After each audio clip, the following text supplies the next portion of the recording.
তো এই যে দেখতেই পাচ্ছ যে আমাদের পাড়া এটা, আর ঠাকুর উঠেছে, আমি দেখাচ্ছি তোমাদেরকে। আর এখানে ফাংশন হবে, তো আমরা বসবো না, কারণ অতটা সময় আমাদের কাছে নেই, কারণ আমাদের ঠাকুর দেখতে বেরোতে হবে। এমনি আমি জাস্ট লুকটা দেখিয়ে দিচ্ছি। এই যে বস্ত্র বিতরণ হবে বলে এই যে সব এনারা বসে আছে, দেখতেই পাচ্ছ, এই যে এইভাবে সাজিয়েছে। আর এই যে উৎসব, দুর্গা উৎসব 2025 বছরের পুজো, তখনই আমরা শুনছিলাম।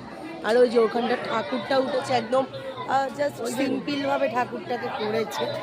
আগে থিম করতো, আমরা যখন এই পাড়াতে এলাম দেখলাম থিম নেই, জাস্ট নর্মাল পুজো করছে। আর বস্ত্রগুলো ওই সাইডে রাখা আছে। এই যে এখান থেকে আমি জাস্ট জুম করে দেখাতে পাচ্ছি, একটা বোতলের পাশে দেখো, বেশি কাছাকাছি যাবো না, ঠিক আছে? তো এইটাই হচ্ছে এই যে রামকৃষ্ণ মিলন সংঘ, তোমাদেরকে আমি দেখিয়ে দিচ্ছি। আর এই যে, তো আমরা ফাংশন টাংশন অতটা দেখবো না, কারণ আমরা ঠাকুর দেখতে বেরোবো, টাইম নেই অতটা।